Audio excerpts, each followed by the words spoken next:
Hi guys, Jordan from P&P Campers. Just going to do a handover video on your Burstner Ixeo.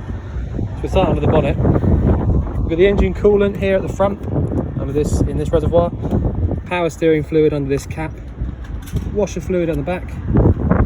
Brake fluid under the yellow cap attached to the servo down the back. You've got your engine oil topping up here, and you can check it from the dipstick down here.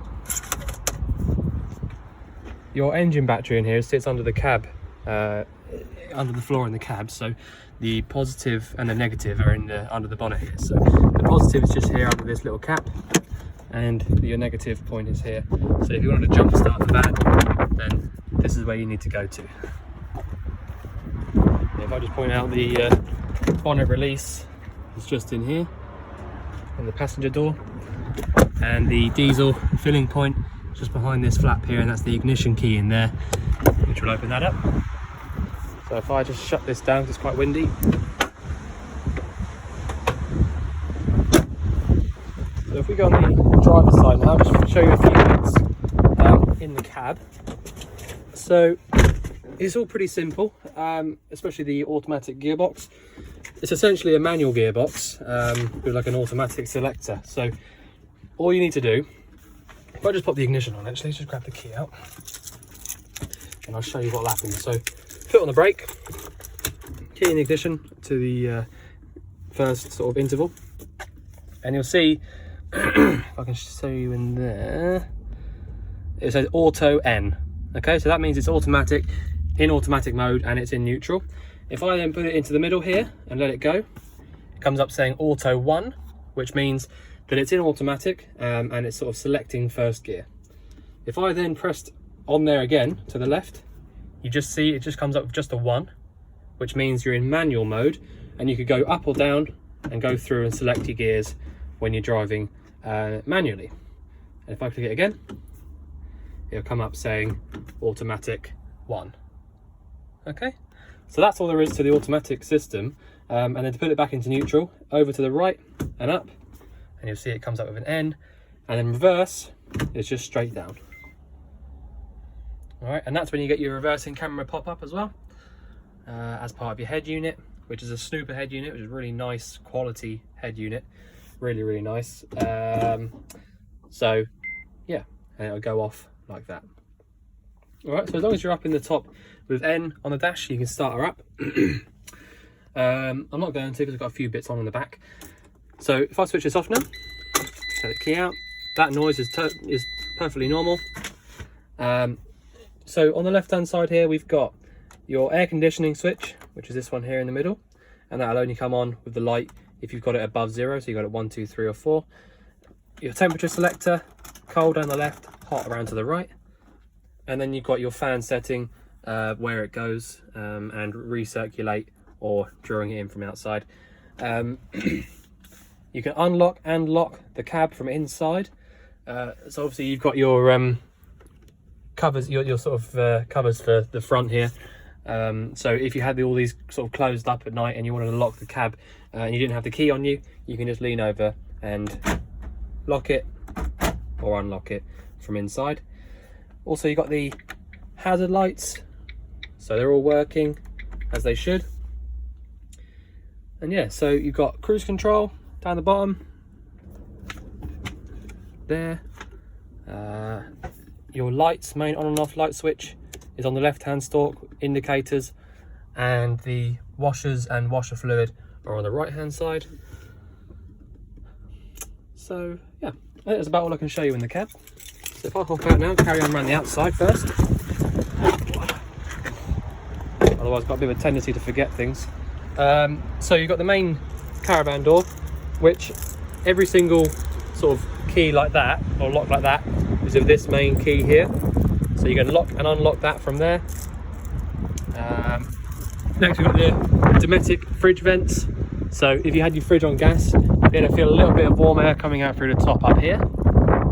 Only a little bit, not much. Your newly fitted external barbecue point, just there. So that's been fitted by Dave, and it's inside as well. So that's how you get to there. This locker back here is just storage underneath the bed, so I'm not actually even going to open that up. It's just literally, I've got the bed up at the moment, so I'll show you underneath that from inside so you can get a better look at it. You've got a 2-bike rack with the correct parts. So if you lift this out of the way and pull this down, you pop your bikes on here, put these bits through the wheels, and then grab onto the top with this section. Just pop that through there like that, and then grab onto the top of the bike. And then to pop it away, pop it back up into those clips, which are pretty strong. Yeah, they're more than strong enough anyway, but just pop this bit down as well, so that if it did get out of the way, or pop out of the clips, this should stop it from moving. All right, so nice and easy. Tow bar with the correct clip for the lights as well. Sorry if it's a bit too windy outside, but just doing the best I can. So you've got your, again, newly fitted SOG unit on your toilet. So if I just open that up now, just by pushing both of these buttons in. So there you go. There's a little switch on top of the toilet, which I'll show you when we're inside, but that initiates the fan and sort of gets the bad smells coming out from the outside. So, yeah, nice and easy. This should have all been lubricated. It has, as part of the hab check. And when you are emptying this out, if you just take it off from here, you take this out, you need to hold down the green button whilst you're emptying to make sure it's like an air pressure release valve. So make sure you do that. So you pop it away, put this bit back on, and then push all the way in like that until you're over the little catch with your green lever, and then you'll be able to put that away nicely. And now if I just lock that up, again, same key in there, pull it out, locked up. Waste drain is down here, just by this little lever. So if I turn that, the water come out, turn it again, and it stops. Your hookup point is down here, so we're on the near side now. So if you're at home or at campsite, that's where you pop your hookup in. And make sure you give that a little tap just to pop it over. Your LPG locker, we've had the gas in or gas low system fitted. Again, they've done a really nice clean job on that. So I'll just show you what we've got going on in here. So you've got a Clesse regulator at the top, which has all been pressure tested. You've got the bigger bottle at the back, the smaller one at the front, nice and tightly stowed in here. So you've got this pipe coming up to the top of this back tank, which comes from the inlet down here, which comes out by pushing in and round to the left like that, and that's where you fill it up at the petrol station.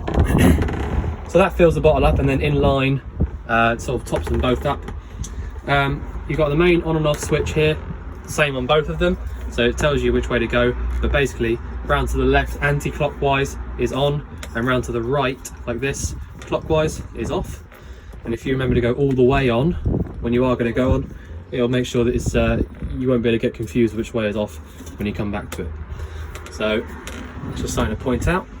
But yeah, nice clean new units in there, with the proper drop out holes down there as well. Freshwater inlet, it's just there like that. I've got that unlocked at the moment, so you've got to lock it, push in and round to the right, and then again, same key, pop that in there, turn it whichever way it will go, pull it out, and it just spins. So, carry on round now, and go inside the van, I'll show you what we've got going on in there.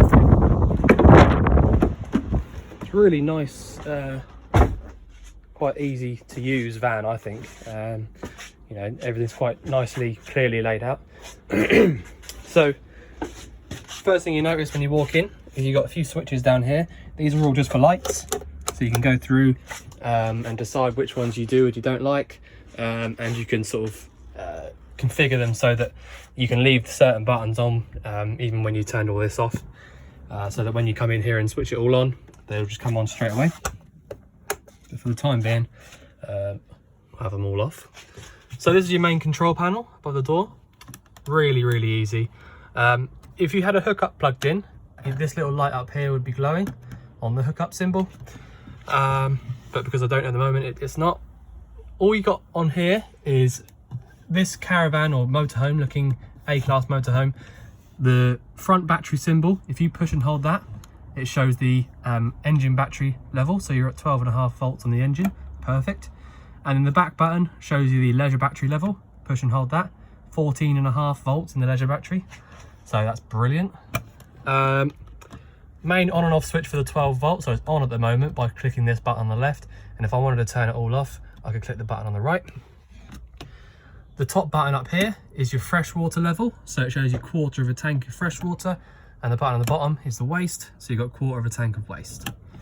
And then finally, the last button on the right hand side is the water pump, which is submersible. So you can leave that on at all times. It won't run on or anything like that. And so yeah, that's it. That's your water pump. That's your whole control panel. Nice and easy. The bit above that is not a button. It's the thermostat for your boiler as well. All right. So yeah, couldn't be much easier on the control panel sort of side of things. Your oven and grill above here, above your oven, above your fridge, sorry. So the sort of oven bit sits down the back there, grill at the top. There's not any gas in the system at the moment, so it won't actually light up, but all you need to do is push in, that gets your igniter going, and then turn it to whichever one you want. So if I wanted the grill, I'd turn to the right, like that. If I wanted the oven, I'd push in and turn around to the left. All right, and that's it, simple as that. They've both got thermocouples on them, just like all the hobs, all the hob rings. So essentially what that means is, if you, for whatever reason, if you had the flame lit up, which by the way, you'll need a little clicker or a little lighter for these, because there's no ignition on them. Probably the same in your van, I imagine, being Burstner. When they're lit, if somehow the flame got blown out, either by the wind or someone blowing the flame out, the thermocouple on the back there, on all the gas appliances, would turn itself off. All right, if the flame was to go out, the thermocouple would notice and it would turn the flame off totally, so that you can't fill the van up with unburned gas. All right, they've all been checked. They all work as they should. So probably the next most important thing are these two here. So you've got Combi and Combi E. So Combi E at the bottom, I don't know if it actually means that exactly, but I always think of it as Combi Energy. So this is your energy selector. So if you have it where it is at the moment, right in the middle, it's just on the gas symbol. So that means that whatever you tell the boiler to do up here, it'll only be doing it via the gas. If I went up 1 or 2, whatever I tell the boiler to do then is only working on electric. And if I go down 1 or 2, now whatever I tell the boiler to do will be working on gas and electric. Okay, so the one at the bottom here, I mean, normally 9 times out of 10 you're going to be leaving it in the middle for just the gas. If you're at home or you're hooked up somewhere, you could pop it up and do anything you want, hot water or heating, just on the electric. All right, but for the time being, we'll just leave it there on gas. So now that we've chosen what energy you want the boiler to use, you can then look up the top and choose choose what you want the boiler to do. So we could either choose the boiler to just do heating and 60 degrees of hot water, or hot water only. All right, so you've got 40 degrees hot water only, 60 degrees hot water only, or heating and hot water. And like I said, so at the moment we're at 60 degrees hot water and we've chosen gas. Or I could have it at 60 degrees hot water and have only electric. Or I could have 60 degrees hot water and heating, and I could have it working on gas and electric. All right, so you can really make it your own and do whatever, use whatever fuel you want and tell it, exactly what you want it to do. And then this 1 to 5 in the middle is basically just a setting adjuster, how powerful you want it to go. But you can just leave it around 3 or 4. It's no massive difference. So yeah, I know it's a bit much to sort of take in, but once you've got the hang of that, Combi E, Combi Energy, so it tells the boiler what to use, Combi telling it what to do. So in the cupboard, we've got the RCD and the MCBs down the bottom. So if you had a dodgy plug plugged into one of your sockets, the RCD on the left hand side should go off and show green, aim down and show green. But in the position they're all in now, that's in the correct position. They're all in the up position, showing red. You got your booster up the top with your tilt and turn sort of style aerial.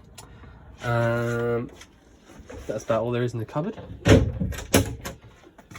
The boiler is under here. So I said I'd show you under the bed. So in that locker there outside that I didn't open, the reason I didn't open it is because it's literally, it's just a huge amount of storage, and there's not much else in there except for your awning winder there. So you'll need to get into that locker if you want to open up your awning. The boiler, so it's really quite a comprehensive little thing. You don't need to play around with it at all to make it do anything apart from those two dials up there. But the only thing you need to remember is that the boiler drain is down there, the little yellow lever. So where it's in its horizontal position at the moment, if you wanted to drain it out, you just lift it up vertical, and then that'll drain all of your water out of your boiler.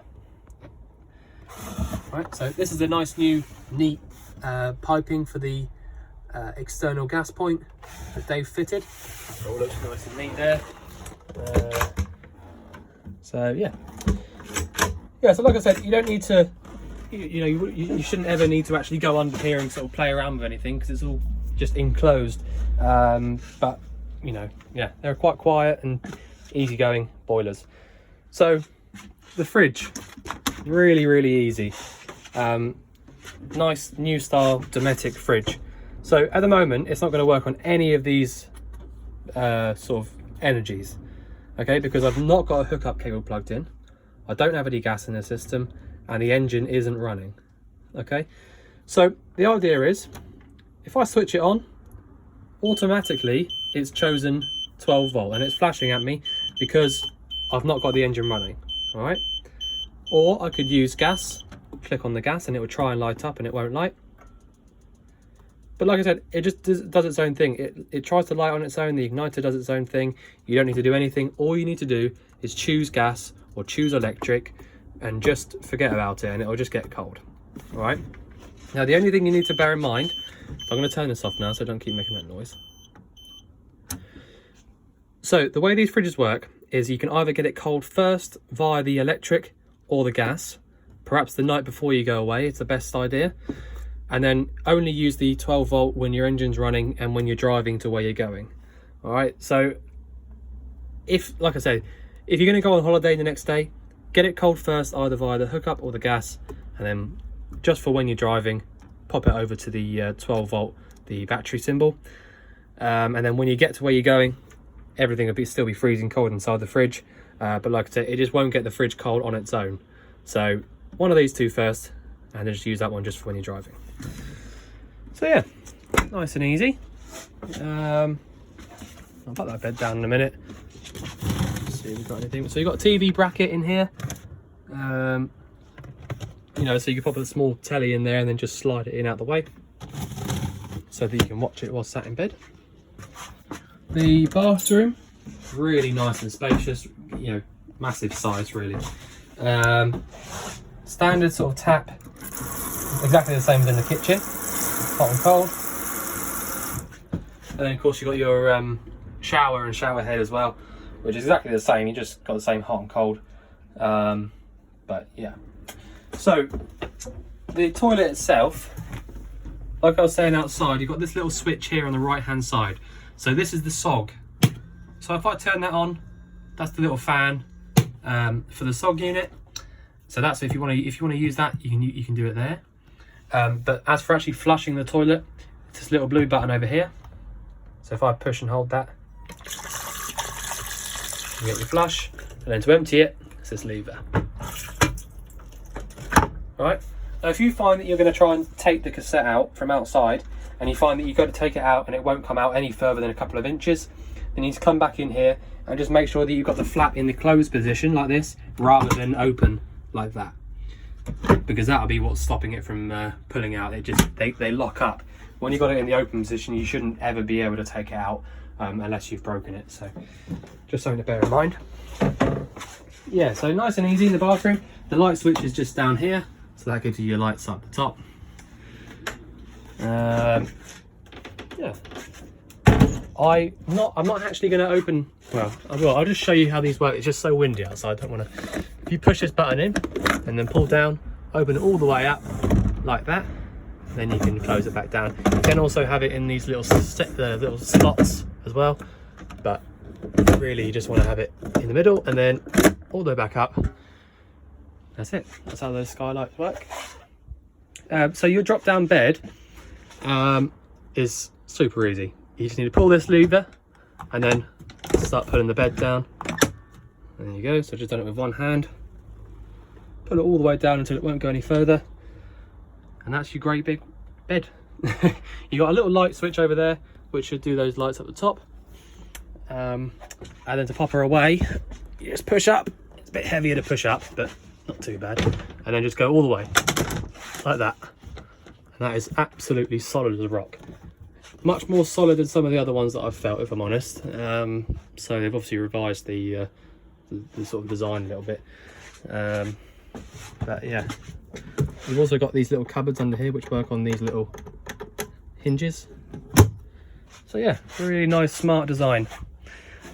So just before I forget, the first thing you want to do when you come into the van, as I'm sure you're probably aware because I know you've got a motorhome already, but you want to pop your pump on and just come to your sink and just pour your hot water through and just make sure there's no air in the system.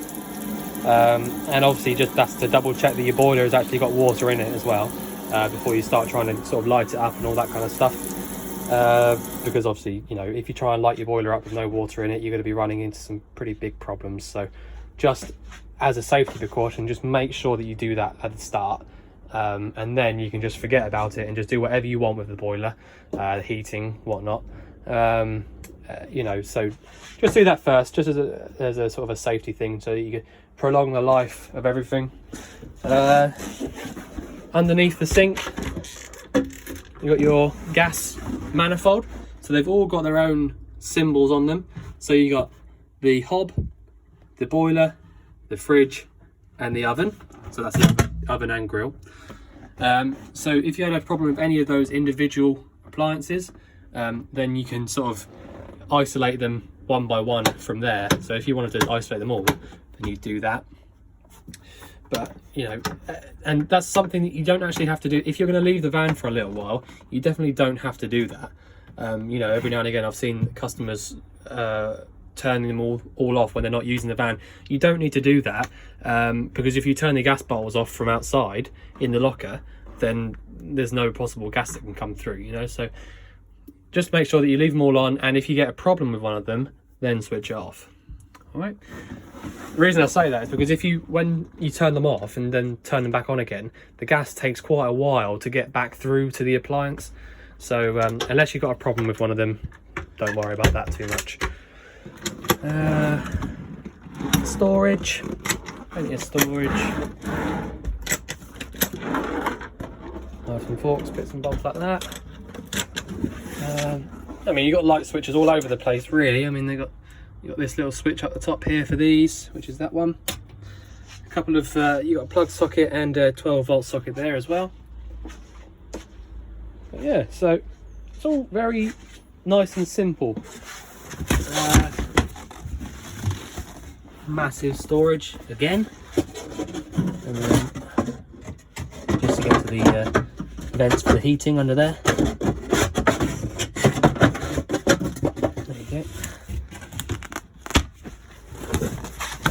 And then your water tank should be under this one. You can't actually get to that from the top, so yeah.